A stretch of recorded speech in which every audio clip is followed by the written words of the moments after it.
Isang pangyayari na nakakagulat talaga ang yumanig ngayon sa buong Seventh-day Adventist. Bakit? Isang pastor na nagtuturo at nangangaral sa pagsunod sa 10 utos, kung saan napaloob sa 10 utos, huwag kang papatay. Pero paano kung ang isang mangangaral sa 10 utos, huwag kang papatay?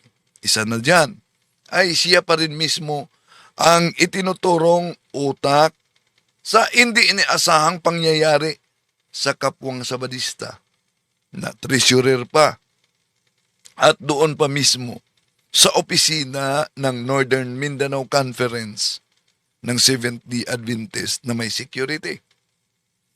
Kung siya ay natanggal na bilang empleyado sa Northern Mindanao Conference ng SDA, ang tanong, bakit nakapasok o pinapasok ng security?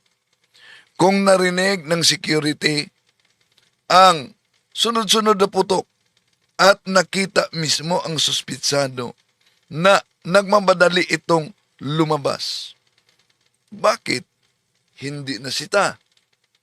Ito ang yumanig na pangyayari at hindi inaasahan talaga na mangyari kaugnay sa napaulat na ito. Sir, si Kulin niya. Benjamin Mendez, Kisa ito ang ginatulong ka rin sa hospital ginahulaan. Jimboy Abista. Gani aduna gyapon usa ka treasurer diha si Sir Benjamin Mendez nga iya kong gigulat kay pagumangkon daw siya ni Attorney Virgilio Mendez katong national direktor sa NBI kaniadto. Iya kong giingnan, ikaw na kay mga armas nga mga illegal, ako kang ipadakop sa akong angkol. Ug Yes, na CCTV, naapot tay mga witnesses nga nakakita gyud busa karon gihan ay na kay sa giniung ko na it's an interagency investigation. Kaya siya suspect kay nagsulod man siya sa guard house. Kita naman sa guard ni parking. Taw-taw di buto. Naayon mas kay nakapusin rin siya karong punta. Ito ang tatalakayin natin mga kapatid. Pero alam niyo ba, ano ang mas nakakagulat kaugnay dito? May mas nakakagulat pa. Bakit? Itong Seventh-day Adventist na defensor daw ng Seventh-day Adventist, para lang pagtakpan ang pangyayari ng kanyang pastor, na ito, itinuturong utak, nag-comment siya. Ito comment niya, kadasig sa pagtuo pa ang dala niya. Okay ranang makapatay kaysa mang-rape nga mga pari, gaps, ulaw kaayo. Anong ibig sabihin niya sa mga di makaunawa? Okay lang umano ang papatay kaysa manggahasa ng mga pari. Nakakahiya daw.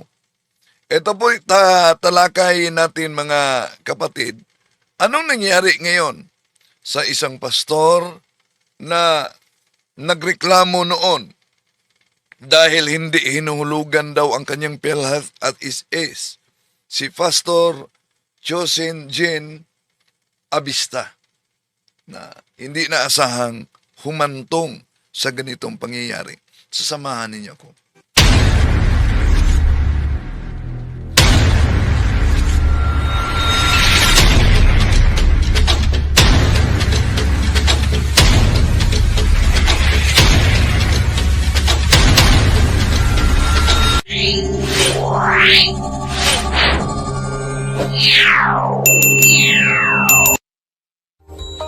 Kumusta? Welcome. Itong inyong lingkod, Brad Wendell Talibong, muling magkasama ninyo sa pagkakataong ito.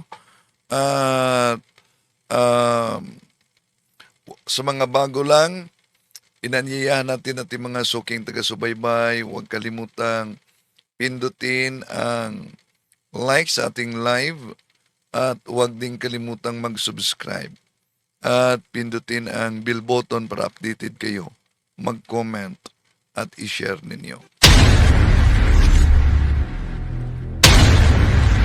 Kumusta sa lahat at mga suking taga-subaybay? Ito ngayon ang yumanig sa Seventh-day Adventist. Oh. At nauna na itong lumabas ang video sa suspitsado na nagreklamo sa Northern Mindanao. Si Pastor Chosin Abista na nauna nating tinatalakay yon, no? Pero bago dyan, welcome natin ang mga pumasok ngayon. So mag-ingat kayo sa comment ninyo dahil nakagwardya dyan, nakabantay si Nightbot, ha?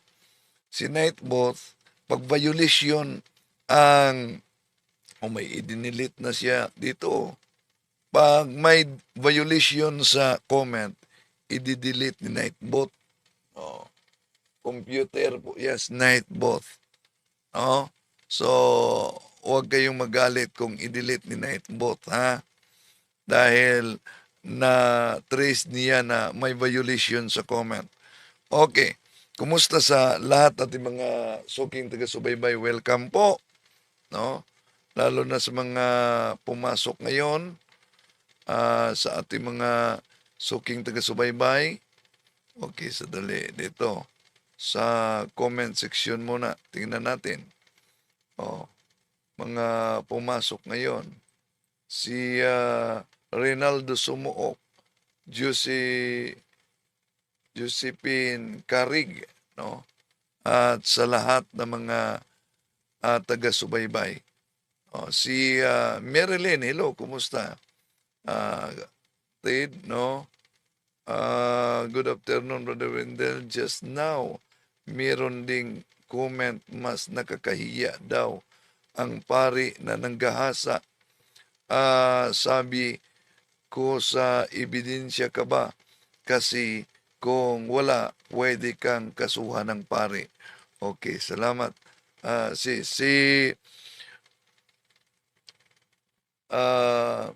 Juanito, ano to? Bais Jr.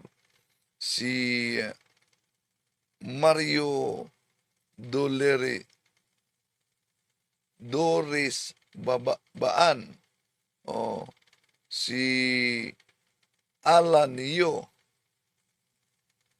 sa Anguno Rizal. Rogelio Salvador, kumusta kayo? So may paparating na naman na bagyo, no? Si Kun Gravi, mapagpalang hapon, Bro Windel.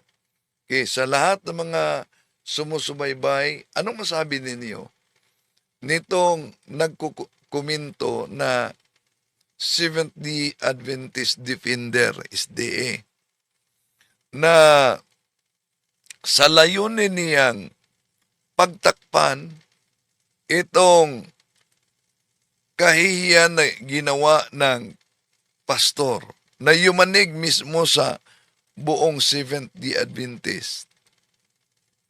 Alam nyo, ang comment niya, ito, okay ra nang nakapatay kay sa nang rape nga mga pari, gaps, ulaw kayo. Ibig sabihin sa mga di makaunawa ng Cebuano, okay lang umano ayon nitong Seventh-day Adventist na papatay kaysa nanggagahasa na mga pari, nakakahiya daw. Ito pa, dagdag niya, bahala na pumatay basta hindi lang nanggagahasa, at may pagtawa-tawa pa siya, ha ha ha ha. So ito ang nakakagulat, di ba? Alam nyo, kung makatawan siya sa Seventh-day Adventist, dalan-dalan yan Seventh-day Adventist. Pero nakakagulat naman itong SDA Defender na ito. Bakit? Para lang idipinsa ang karumal-dumal na ginawa ng kanyang pastor na itinuturong sa suspitsado. Sinang-ayunan na niya ang naturang krimen. Dahil mas mabuti daw umano ang kasalanan na kumitil ng buhay kaysa kasalanang nanggagahasa tulad sa ginawa ng pare. Napansin ba ninyo mga kapatid, itong SDA Defender na ito? Ang pinagbabawal sa, isa sa mga pinagbabawal sa 10 utos, huwag kang pumatay. Diba? Oh. Pero, dahil involved ang pastor niya, sinang-ayunan niya na okay ra umano ang kasalanan sa naturang pastor nila na sangkot sa krimen na yumanig sa buong Seventh-day Adventist at gusto pa nitong ilihis. Ilihis ang nakakagulat na isyu sa kanyang chismis na ikumpara daw umano sa kasong rape ng pare na nakakahiya. Wala naman siyang binanggit kung sino yung pare na tinutukoy niyang ng rape. So, herse sa korte pa, chismis sa tabi-tabi lang. Ganito ba talaga ang SDA Defender? Edipinsa ang kasalanan ng pastor at gustong pagtakpan ang naturang kasalanan at pagtakpan ito sa chismis sa pare na hindi naman ibinigay kung sino yung pare daw na nanggagahasa na nakakahiya. Well, ang pagkitil sa buhay, ang pagpatay, kahit na ang panggahasa, mga kapatid, bawang mabigat na kasalanan yan. Tama na yung pahayag niyang nakakahiya talaga ang pari na nanggahasa. Tama. Yung kasalanan na kung pari involved na nanggahasa, nakakahiya talaga. Ngunit hindi ba ninyo napansin? At hindi din niya napansin sa kanyang sarili na nag-comment na siya mismo ang napahiya at pinahiya pa niya ang Seventh-day Adventist, mga kapatid. Dahil ang iginiit nilang dapat sundin, hindi ka papatay, ay naging okay sa kanya kumpara sa rape. Mismo SDA pinahiya niya sa kanyang comment dahil nagdala sa SDA Defender at sumasalamin sa siktang tatag ni Ellen Goldwhite. Pero balikan natin itong nakakagulat na pangyayari, no? Bago dyan, mga kapatid, na unang itinampok natin at tinatalakay, ano yon? Yung reklamo ng pastor. Si Pastor Chosin Jean Abista. Matapos yang tinuro na siya ang utak sa nangyaring pagbaril sa isang treasurer na si Benjamin Mendez, may race in peace, no? Mga kapatid. Nauna dyan, may matagal na siyang reklamo. At ayon din sa mga pastor, meron palang tinanggal pala umano ito dahil meron din silang reklamo. Pero ito ang bahagi sa nauna niyang reklamo. Cebuano ito, isasali natin. Mayong udto sir. Ako day si Pastor Chosin Jean Abista. Usa ko ka district pastor sa Oh. So, district pastor siya sa Seventh-day Adventist. Seventh-day Adventist Church, assigned sa Kawit, Oswagan District. Ang akong distrito, Oh, Kawit. Oh, sa Kawit. No? Diyan siya naka-assign. gikan sa Marawi, paig Oh, so, sakop niya ang Marawi sa Kauswagan, hanggang Kauswagan. Kawit din Kauswagan. Yon. Lanao del Norte. Aduna ko akong problema. Oh, so nagpa-interview siya at ilang buwan na ito ang itinuturong utak, no? Sa nangyari kung saan ang biktima ay si Benjamin Mendez, ang treasurer na malapit na sana o sana mag-retire na sana ito. Pero dahil may tinatapos na report, kaya nagpatuloy.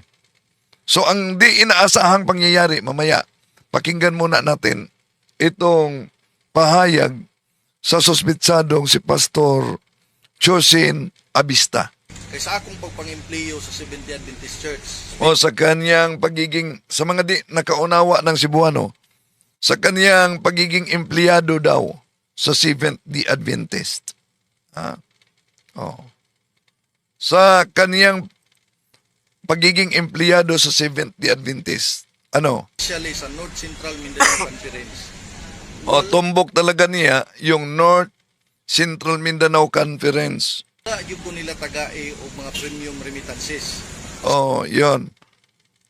Matagal na itong umiikot sa social media ang interview na ito. At marami ding mga nag-comment kaugnay sa kanyang reklamo sa Northern Central Mindanao Conference ng Seventh Day Adventist. Sama sa SSS, PhilHealth o Pag-ibig. Oh, so yon. Di daw hinuhulugan yon. So walang sagot dito kung ano, pero mamaya may pastor na nagsabi na tinanggal umano ito. Kami nga mga pastor sa Seventh Day Adventist Church, puros may mga profesional. Among gieskwilahan kini og upat ka tuig sa colleges sa Seventh Day Adventist Church. Unya kung imong tanawon ang among mga trabaho, Oh, sila na mga pastor, para lang sa di makaunawa ng Cebuano ha, sila daw na mga pastor, mga kapatid, mga professional sila. And then, pinag-aralan nila ito ng 4 na taon. mostly perting lisuda. Ma-assign pa Oh, ang kanilang mga trabaho daw, napakahirap. kami sa delikado nga mga lugar. Oh, na-assign pa sila sa napakapiligrong lugar. Pero ang ako lang kasakitan, kay ako silang hangyo nga ilang ihatag sa ako ang akong mga remittances. Oh, para sa kanya, sa mga di makaunawa ng Cebuano, ang mas masakit daw umano yung di ibinigay sa kanya yung mga remittances. Sa SSS PhilHealth Pag-ibig kay SSS, Pag-ibig, PhilHealth. bakong mga disgrasya mi unsa may makuha sa among pamilya. Oh, dahil kung madisgrasya sila, ano daw umano ang makuha sa kanilang pamilya. Igo ra ko nila gipasaligan nga ilang ihatag ang akong mga remittances pero bisag karon Oh, so pinaasa daw umano siya na ibigay yung mga remittances. Pero hanggang ngayon, nung nagpa-interview siya, na trouble pag-ayo ako una kay katulo na kahigayon akong silang ipatawag sa duli. Mura ramang ko nila gihimo way buot nga tao. Actually ang Seventh Day Adventist Church dili oh, so pinatawag na umano niya sa duli. Oh. Okay, tuloy natin. maoy akong ireklamo gyud kung dili ang Oh, so sabi niya, hindi talaga ang Seventh Day Adventist ang inireklamo niya. buhatan sa North Central Mindanao Conference. Yon ang opisina mismo ng North Central Mindanao. O sa Southwestern Philippine Union Conference. At sa Southwestern, dalawa pala ito na conferences. Nga ginumalahan ni Pastor Jerry Patalinghog. Usa ni siya ka pastor nga mimando sa mga nagdumala sa North Central Mindanao Conference aron dili matagaan og insakto nga hustisya ang among pagpangimpliyo.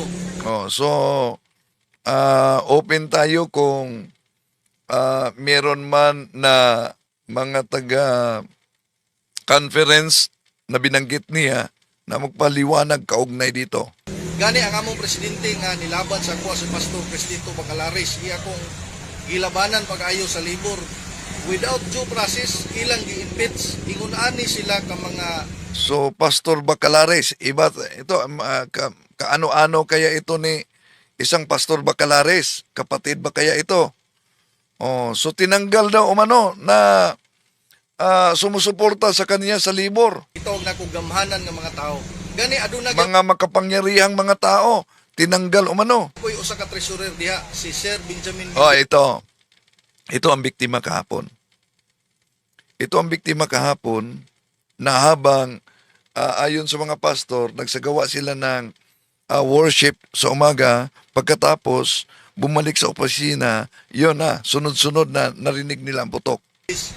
nga iya kong gigulat kay pag umangkon daw siya ni Attorney Virgilio Mendez. Yan ang kanyang reklamo na tinatakot siya dahil pamangkin umano siya ni Attorney Virgilio Mendez. Katong national director sa NBI kaniadto. Iya kong Oh, so yung naging national director ng NBI noon. Oh, sabi niya, giingnan ikaw na kay mga armas nga mga illegal, ako kang ipadakop sa akong angkol. oh, so sabi daw na may mga barel ka na illegal, ipapahuli kita sa aking tito. Ug kini nga mga allegation, dako kini nga binuang. Usa Oh, so yung allegation umano, di yan totoo umano. Pero kung di totoo, bakit siya ang itinuturo na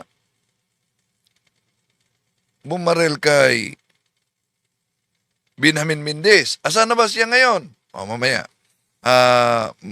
Si Police Captain Emilita Sison may pahayag kaugnay dito. ko ka pastor niya mugunit og illegal nga mga pusil. Oh, so sabi niya, isa akong pastor pagkatapos hahawak ako ng illegal na baril. No, para ang baril ay di magiging illegal. Una, nadagdagan pa yon, no, na requirements, pero kailangan talaga may license ka. At hindi sapat license lang dahil kung magpunta ka sa shooting range, kailangan ka pang hihingi ng permiso at saan dalhin at ano ang yung mga baril mo di pwedeng ilagay sa baywang mo. Okay. Tuloy na. At hindi lang yan, kailangan din ang permit to carry. Permit to carry. And then, kung panahon sa election, exemption sa kung pahintulutan man. So, ngayon, sabi niya, wala siyang illegal na baril. Pero siya ang itinuturo sa pangyayari. Kahapon ito nangyari, no? Ang karumal-dumal na pangyayari sa biktimang si Benjamin Mendez. So kung wala siyang baril na illegal at kung siya ang itinuturo na bumarel kay Benjamin Mendez, ibig ba sabihin na ang dala niyang baril ay may mga dokumento, lisensya at permit to carry? Okay, tuloy natin. Gibinuangan kog istorya, ila kong gigulat, gani ila pang gipaabot nga ako daw silang gitreat actually wa na Oh, yan ang pahayag din sa anak nitong biktima, si Jidea Mendez, na nakatanggap daw umano ng death threat ang kanyang papa. gibuhat sa ila. Nasuko sila pag-ayo sa ako kay kaning ilang gibuhat dugay na nga illegal sa gobyerno. Wala Oh, iyon. Galit na galit daw umano yung tinutukoy niya ang conferences ng SDA dahil matagal na umano ito na ginawa nila na illegal. So, ibig ba sabihin, hindi lang siya ang naka-experience na yung mga benepisyo sa PhilHealth, SSS, pag-ibig ay hindi ibinigay. Tuloy natin. paghatag sa SSS, PhilHealth ug pag-ibig. Dili ko magingon ani kung wala ko na argabyado. Mudagan ko sa among simbahan pero nakita na ko nga ila kong gibinuangan. Sa mga tao nga gibinuangan ani nga simbahan, ako kamong hangyoon. Oh, so, ang tinutukoy niya, ang Seventh-day Adventist, no? Seventh Adventist mismo tinutukoy niya. Okay. May pakiusap siya. nga ireklamo ang inyong mga reklamo.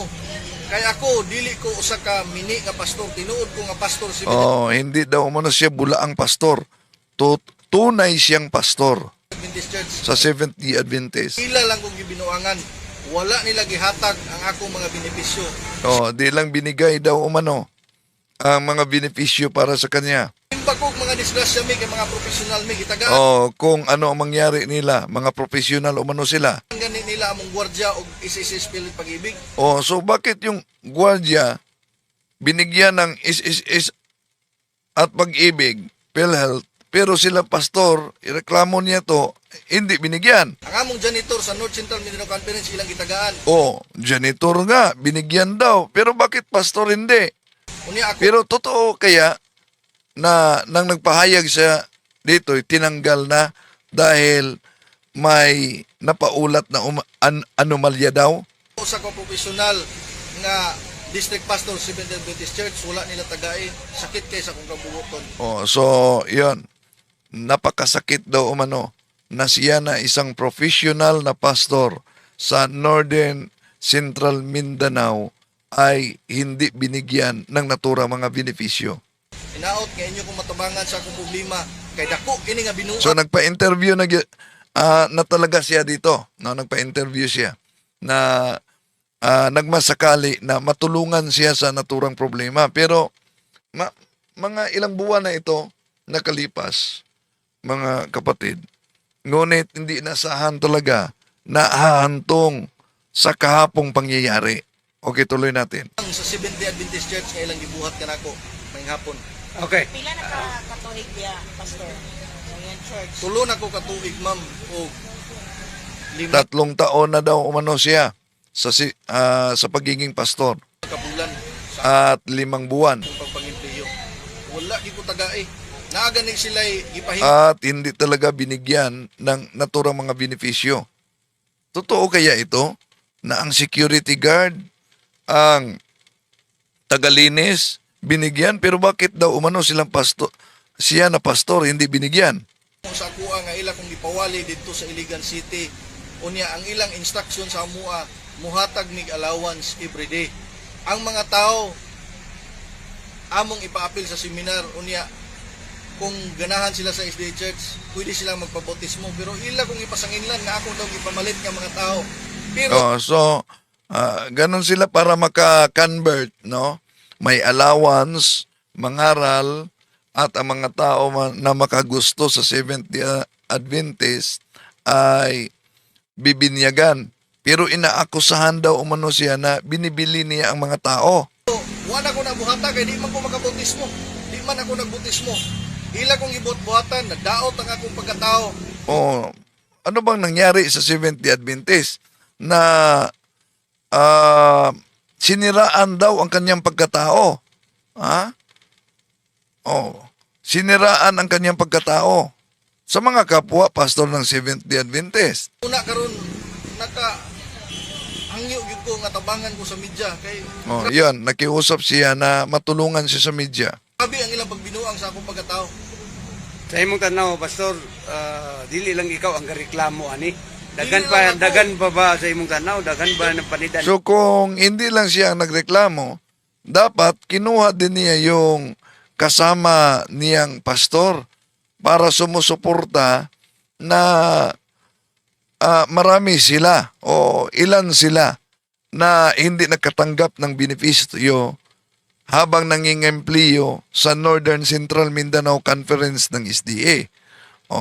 Mas mabuti, inimbita niya yung mga kasama niyang pastors na may reklamo din tulad sa kanya para mas mabigat pa. Imo nga inana susama lang yapon sa imo wala Daghan tagay. ang akong mga kauban sa trabaho, wala na lang na sila gamulo kay sige ra mi lag-ingnon nga misyonary kunuhay. So may mga kasama siya sa trabaho, hindi na lang umano nagreklamo dahil palagi umanong sinasabi, mga misyonaryo kayo. Misyonary kunuhay. May ko sila magpakita nga mutabang sa mga pobre panahon. So dito sa kaniyang interview, sinabi niya na ang tinutukoy niya, ang mga pastor din na kasama niya, nakasalukuyang nasa conferences na binanggit niya, no? Okay, tuloy natin. Na magaling daw umanong tutulong sa mga taong mahihirap, sa mga kalamidad. Pero sa lalo na sa kalamidad. ilang mga empleyado, grabe kadako ang binuang nga ilang gibuhat sa ilang mga empleyado. Ang Oh, so yun reklamo niya, pero iba daw sa mga empleyado na. North Central Mindanao Conference, So, sa may move ni mo karon doon na kay pag file og kaso batok sa mao gini ako ang na desisyonan nga mo pasaka na lang yung og sumbong ining nagdumala sa Southwestern Oh, so nagsampa talaga siya ng kaso sa Libor. Philippine Union Conference ka Pastor Jerry pamunag patalinghog apel sa nagdumala sa North Central Mindanao Conference kay kining mga tawhana grabe gyud ang ilang binuang sa kuha. Ila pa kong ginagulat nga NBI kuno ang ilang pamilya, especially sa treasurer sa North Central Mindanao Conference, Benjamin Mendez. Oh, yan. Ang treasurer. Yung treasurer, yun ang biktima kahapon. O, at siya ang itinuturong utak. Kung gigulat nga NBI kuno ang iyahang angkol, Sir Attorney Virilio Mendez. Wa ko magtuo nga ingunaniun ko pag binuang kaya ang akong pagreklamo tinarong gini nga wala sila mihatag sa akong SSS pilil tug pag-ibig sulod sa 3 ka tuig ug 5 ka bulan. Oh, so, grabe, no?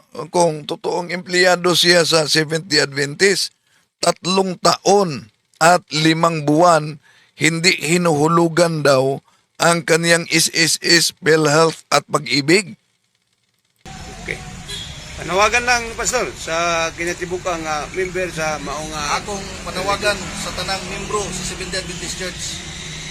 Maayo ang atong reliyon apan ang nagdumala niini labi na gyud sa Southwestern Philippine Union Conference ug North Central Mindanao Conference dakong binuang gani kining mga tawhana aduna sila gitawag og committee, executive committee ug kining nga mga committee nagkaplano nga impeach ang presidente Pastor Cristito Bacalares ug ila kining nahimo ang hinungdan milaban sa kuha nga tagaan kog insakto nga benepisyo ilang gi-impeach ingon Oh, so, tinanggal ang presidente, si Bacalares, dahil sumusuporta sa kanya na mabigyan siya ng benepisyo. Oh, yan. Okay. Kasamang pastor na interview pagkatapos sa karumaldumal na pangyayari. Sir, sikul niya. Benjamin Mendez, Kinsa ato ang ginatudlo karon sa hospital ginalaan. Jimboy Abista. Suspect kaya siya suspect kay.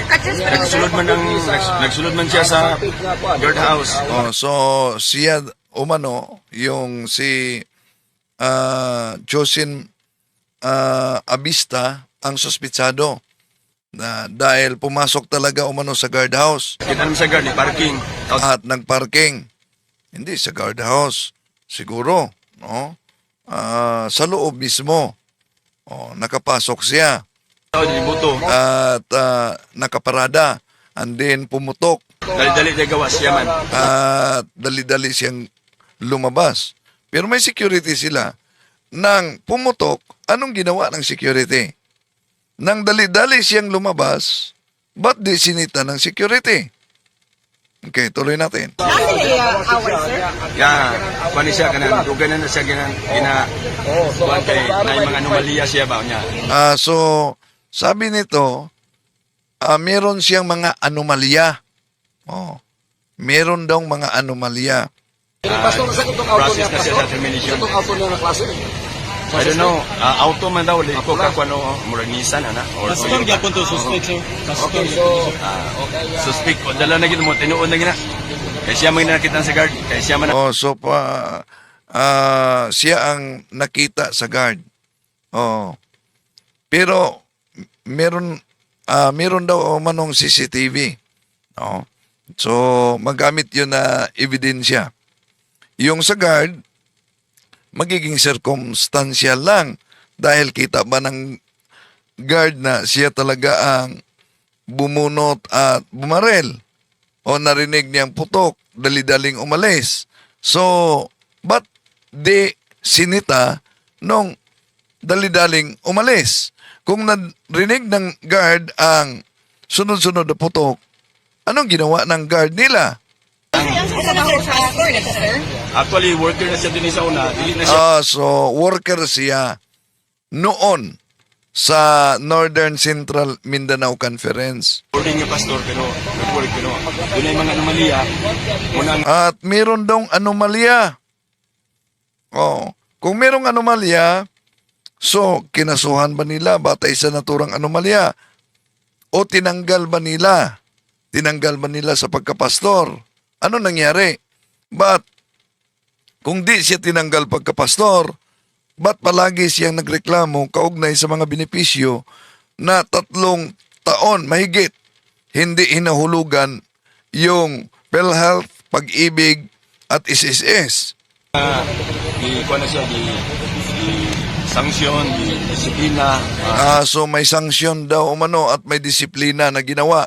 going on the process for termination. Yeah. On the process for termination. So kung on the process for termination, ito ba ang dahilan kung bakit 3 taon na mahigit na wala ng benepisyo? Tuloy natin. Pastor, pero pastor yapon siya sa church. Pastor siya, pero pa na siya na-ordain. Pastor siya pero hindi pa na-ordain. Hindi pa siya pastor. Kung nagiging pastor siya pero hindi na-ordain, paano, kung sa Katoliko, paano magiging pare pero hindi na-ordain? Di, evangelist siya. But sinabing district pastor siya at naka-assign siya sa Kawit, pati na ang area kasapit niya sa Marawi. Tuloy natin. Kaya na ilang bangin, sir? Duga-duga na, mga 2 years ago. 2 years ago. So 2 taon na daw umano ang away nila.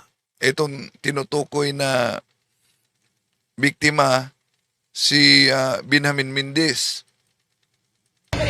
Ang mga unsa ni nga posible nga mga anomalya sir, mga corruption ba ni? Yeah, gamit sa kwarta ba?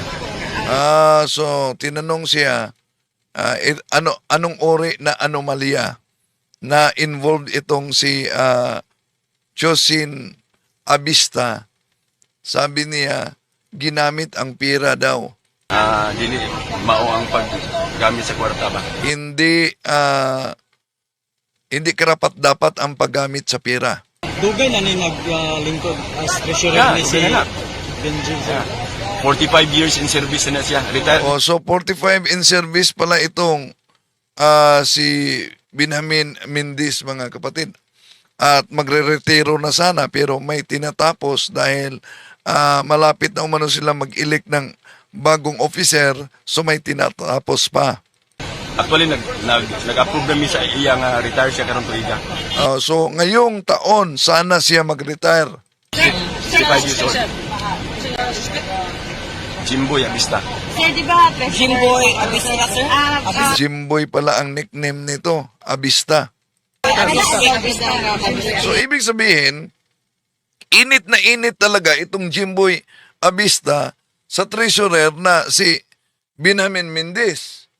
Ang tanong, kung ang reklamo niya ay hindi hinuhulugan ang kanyang PhilHealth, ang kanyang SSS, ang kanyang Pag-ibig, ba't doon sa treasurer? But siguro, isa sa mga dahilan yung nangyaring sagutan nila na nauna nang isinapubliko niya na pinagbantaan siya na ipapahuli sa kanyang tito na NBI dahil sa nalaman nitong may mga illegal na barel. Tuloy natin. Abista. Kaya isa kinanong ano. Amista.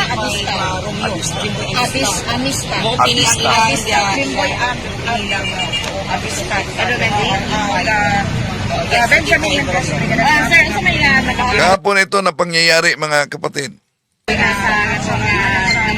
Wala na siya trabaho. Wala na siya. So dugay na siya, wala din na sir na worker sir. Kuwan pa siya, mula 3 months pa wala na siya ipa-report. Wala na kita-report. Oo.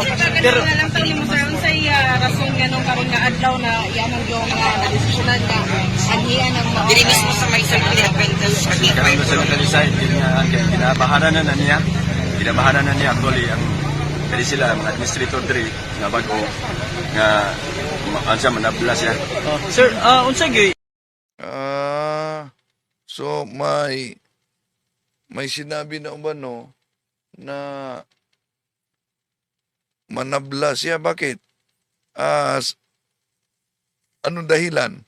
Tinanggal na ba talaga siya sa pagiging evangelist sa SDA? Dahil sabi niya, pastor, oo, pero hindi pa na-ordain. So kung hindi pa na-ordain, hindi pa siya pastor. Pwedeng evangelist. ilahang kuan gyud ato sir, yang motibo ato pinakauna nila nga bikil gyud sir. Discovery na siya nga naagahan kayo mga unliquidated nga mga accounts ba. So na-discover daw umano na daming mga accounts na illegal. Siya mo'y naglingkod as treasurer po sa una sir. Dili na. Worker na siya dili. Worker Kaya lang. po sila mo treasurer. Worker siya, pero may anomalya daw. So ito ang pahayag ng security. Sa opisina rin, sa opisina. Wala. Doon na kamay karpikan kasi yung kabot. So wala din siya makasulod sa opisina dito. Wala siya makasulod. Wala na pala buto-buto na siya. Ay, nalamin pa siya ba? Okay. Sir, wala na niya na-check ang suspect, sir, nga naday dala armas, sir? O, diretso na siya sulod diri, So kung na-terminate na siya sa naturang issue, sa naturang office, but pinahintulutang makapasok. Pwede may sir. Paglumag persen, no? Dili ka sulod siya kay dili mawal pa dili. Nagunsa ang victim sa sulod, sir, sa katong nahitabo. Pag katong nahitabo, nagunsa siya. Nagunsa na ang victim katong nahitabo ang pagmamusil. Wala ko kita, ma'am. So ano ang nangyari sa biktima umano noong ano ang ginawa ng biktima noong nangyari ang pagbarel? Kaya ko makita na sa rabat hindi mo yung business. Nakitaan pa ni mo ang suspect, sir. Okay. Ako mang ginagpo sa eksiko mo kinang pagsulod.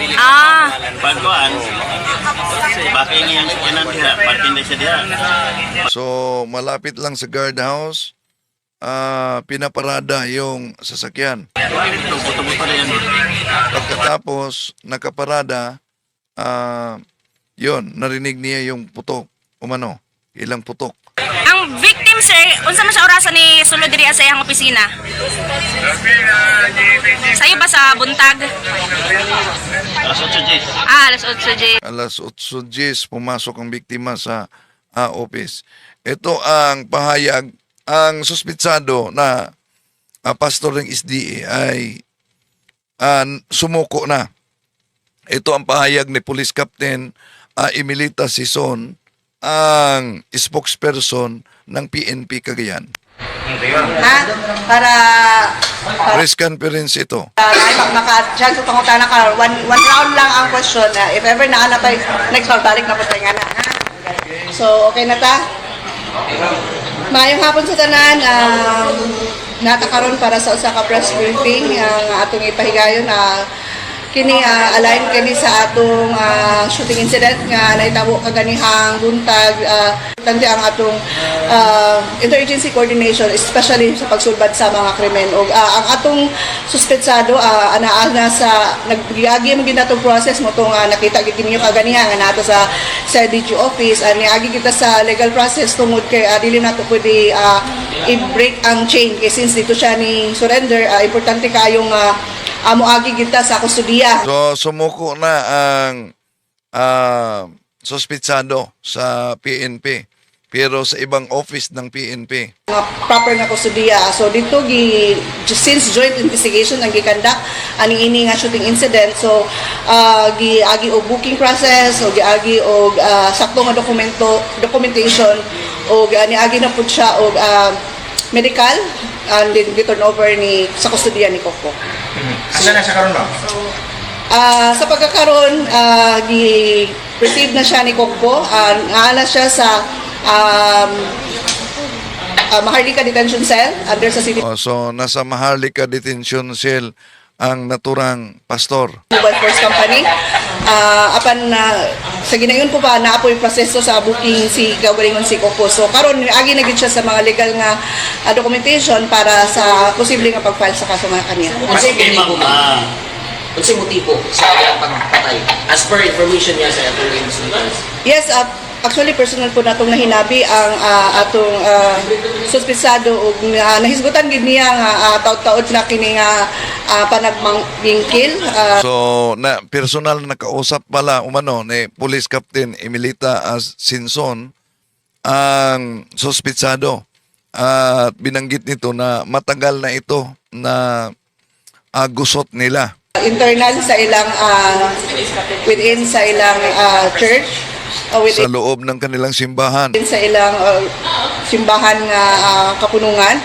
Naagid sila personal nga panagbangkil taud-taud panagbingkil na taud-taud na So, matagal na umano ito nagusot. nagsugad atong January mao kani ang murag nakapainit sa ilang diskusyon kay nilahos man sa ilang diskusyon kaganihang buntag nga murag lawom ang hinungdan nga ilang ikahisgutan mao tong ni-resolve siya into unta confrontation lang apan tungod So, ayon pa sa kay Police Captain Emilita Sinson na makipag-usap sana umano. Pero kung makipag-usap, ba't may dala siyang barel? Pero, uminit. Uminit daw. Kaya yun ang resulta. lagi kay naanasad sa iyang hunahuna nga nakadawat na pud siya o para niya saya base sa iyang statement nga gipahibaw nato nga napud siya murag mga bakod motong naka-decision siya nga nagdalagin siya og armas sa So, meron daw threat din sa buhay niya kaya nagdala siya ng barel. apan ni-resolve gid kini sa nag-iningon gid siya nga nawala na siya sa iyang So, ngayon, di ba sabi niya professional pastor siya ngayon na napatay niya yung kasama niyang SDA. O anong oring professional na yan? Professional, kayo na lang. hunahuna nainit na siya mo tong na-resolve siya sa pagproseso. Financial daw nga isnutanan mo. Kana mo'y dili pud ko makadisclose kay nahisgutan nga na ay it's not financial apan na ay mga internal gid kanila nga daghan nga ni-involve naaman sila giagian nga legal process nga gi-undergone karon within the Department of Labor ug kana ila pud na katungod naama po'y kaugalingon nga spokesperson siguro ang ilang organisasyon So, umabot na sa kaso talaga, lalo na sa Department of Labor. makadisclose po apan base sa suspitsado naagid sila internal o kaning ilang kaso nga gipahigayon naa sa under sa labor mao kining dako kaayo pod nga murag nakatulod gyud nga kanunay ang ilang panagbingkil tungod niini. Ayan. Si Police Captain Emilita Sinson, ito ang anak sa biktima. Sa mga alleged nga mga anomaly sa kwarta. Pero na-terminate na sa akin. Na-prove naman dara sa ilaki. Internal So, na-terminate na talaga siya doon sa Northern Central Mindanao Conference. nga problem. And then after pag-terminate niya, di niya madawat yung termination. Muna nga, nang death threat na sa pananong. Kadaghan na niya gihimo sa So, di niya matanggap ang kanyang termination. death threat sa imong papa. Kaya yung papa niya ay yung biktima, no? Si Benjamin Mendez, nakatanggap daw ng death threat. After nag-death threat, nag-file naman yung kaso. Ano mo din nag-death threat na tayo? Ang death threat niya sir ingon siya nga kanang So, nagkaso sila. yun gid imong papa. Wala ko kabalo. Ito na lang, na-specific man na sa affidavit. Wala mga answer kaning restraining sa kanang order sa iya nga mo distansya siya. Ang ano nakasulod siya nga terminated naman siyang employee. Plus Lagi. sila kaso. Ang nakasulod. Kaya nagulat siya, bakit daw nakapasok na terminated na empleyado pagkatapos may kaso daw. Kana, question po na sa security Lagi ka. agency, ano, nakasulod siya. Bakit naman security agency dyan, sir? May security guard? Terminated na siya, ano, nakasulod pa sa ikaduha. Labay kaso nila, na death threat, ano, makasulod siya sa mod. Dapat distansya siya. Dapat hindi siya kasulod. Kana ang kuhan din, ano, nakasulod. Dahil ka ng Yan. Mananagot ang security dito. Okay, tuloy natin. Ingon nga, bangi nga personal. Oh, Pastor, siya ba itong presidente ng conference? Hindi daw umano ito personal na gusot. Pero, kung malala ninyo, merong death threat. Yeah? At may nauna ng pahayag na ipahuli daw umano sa NBI dahil sa illegal na barel. Ingon nga, bangi nga personal. Kay ang gihimo sa ato nga treasurer, igo raman nga nag-implement sa nakita nato nga mura og lapses. So, hindi personal na away daw umano ito. Dahil ang ginawa ng treasurer, yung biktima, ay para pag-implementar lang. Niya atong gi-process, niya natural kay siya ang treasurer, siya gyud ang muhimo og pakigsusik. So I think there's nothing personal against the person. Ang atong nakita ra nga ang ato nga treasurer iya lang gihimo ang iyang mandato sa pagtan-aw sa mga financial report sa kang Jim nga artista. Niya ato siyang gitagaan magani og mga memorandum o mga memo nga iyahang isitol para nga masitol ang mao nga problema. So inana ra siguro we do not see it nga ang ato nga treasurer si Sir Benji as a personal against the person. Sir, naabatoy armas bagid ba si Jim, sir? Naayar mas kay Ito naman na question sa isang media. Meron bang barel si yung suspect? Sagot din nitong pastor, meron dahil nabaril niya. sigud siya karong buntan. Pero Ngayong umaga. kasayuran mo sa paggutot niya, Pastor.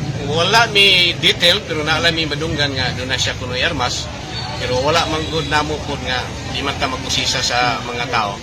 So doon ay possibility nga na siya ay armas gyud. Pero mga sakop di mo, Pastor, dili mo gina-allow nga magpuputok armas. Of course, dili gyud nato na gi-allow. So hindi pinahintulutan nila na merong baril. Kay kami mga pastors di ami. Dahil ang mga pastor, sa mga pastor, hindi pinahintulutan na may baril. Where mo nga na ay threat si treasurer? Nakadungog-dungog may pero we do not take it nga kana bitaw nga may nanang may tabo kay number one we are amo mo itong kauban sa mo adin sa office kaniya. Pastor, may mga unta ba nga dapat daw wala na naitabo ang maong pangitabo kay dapat July ra unta ni retire ang maong biktima na na-extend lang yung term. Yeah, actually nagmurita na gyud ang ato nga si Sir Benji no sa iyang trabaho pero passionate man gyud kay sa trabaho unya pwede man po siya nga makaretire karong December niya naa siya gusto nga tiwason pa nga kining mga transaction kay election magud po na mo. December na yata siya mag-retire, no? Pero may tinatapos siya dahil malapit na din ang election sa kanilang conference. Sunod si Mana, so gitagaan siya Sa susunod na linggo. pagtugot nga mahuman siya taman karong December. So unsa gyud posisyon nato ni Jim, Pastor, diri sa Kaniya dok, amo to siya nga tawag na mo og district leader. karon? Pagka problema niya mo tong na-relieve siya, kaya amo pa siyang ginapatubag siya ang mga issues. Pastor, So may mga issues siya. No, may mga issues siya. Kaya nga na-relieve siya. At kailan kaya ang pag-relieve niya? 3 taon na mahigit. Batay din sa reklamo na hindi na binigay yung benepisyo ng PhilHealth, is at pag-ibig. kani nga lapses, anomalies, kani financial gini siya para kayo. Yes. Mga nagamit yung mga pundo. Dapat siya ikaning kaso si Jim Boy? Wala may nag-file pa og kaso siya. Kay actually nag-file na siya og kaso sa mo gitubag namo na sa sa libor. So, So wala pa silang isinampang kaso daw ni Abista. Pero si Abista nagsampa ng kaso sa kanila sa libor at sinagot nila. na ano po yung mga action sa libor, so dito na namo ang himo nga mga pagtubag-tubag sa kuan. So far wala may gi-file nga kaso sa iya. Pastor, Mga tulo siguro katoy. I'm not very certain kay di po kay po dugay pa nga presidente dili. Si ang biktima to kasi Dugay na to siya din eh. He has been more than mga 30 years siguro to eh. He has a very excellent nga treasurer namo diri sa North Central Mindanao Conference. Dili magud po mi kayo nakasuot kay actually bago naman ko na presidente din eh. Pero wala na mo damang to that extent iyahagyod nga himuon to nga pag-assassinate no kay kauban mi sa namo dili. So sa inyong organization karon pastor, sa inyong initial pa nga lakang para kang kuan. Later on we have to make our maghimo mi og executive committee meeting and we will have also the council of lawyers to look at into this problem. circumstances ganina sa pagkahitabo sa I think I have already said na doon na ni siya issue sa amuha sa finances and I think that is the karon ni sulod siya karon din eh niya wala na mo damang moto iyahang himuon nga Pastor, may mga story ba kanang wala daw sa giban diri sa inyong vicinity sa building? Naami mga initial nga gihimo nga action nga anggad ginabawalan na siya. I think anggad can tell. So ba't nakapasok? Bawal na pala, no? Napapasok siya sa naturang lugar. Ba't nakapasok? Ba't pinasok sa guard? Sa amo nga gihimo nga mga actions pero dili magud ta ingon kayo nga una nga himuon niya ang mao nga bulaton. Pila ka beses sa gipusilgit pastor? I don't know pero ang slag daghan kayo mo makita nga slag. Marami pala, no? Sabi niya slugs. Baka ang sinabi niya ang tinutukoy niya yung mga basiyo sa ginamit na barel. Dami daw umanong nakita. So, maraming putok pala. So, ito ang nakagagulat na pangyayari. Nauna nang itinampok natin ang reklamo ni Pastor Chosin Abista, pero dito natin nalaman na yes, tinatawag siyang pastor pero di pa umano na ordain. So, di pa siya pastor. Evangelist lang siya. Pero, batay sa mga reklamo niya, ngayon lang din natin na rinig galing sa presidente mismo ng conference na tinanggal siya dahil sa anomalya.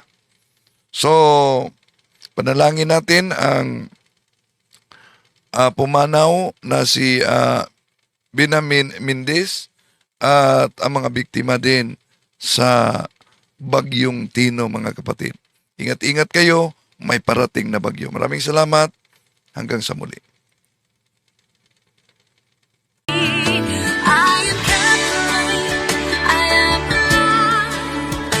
am the gospel.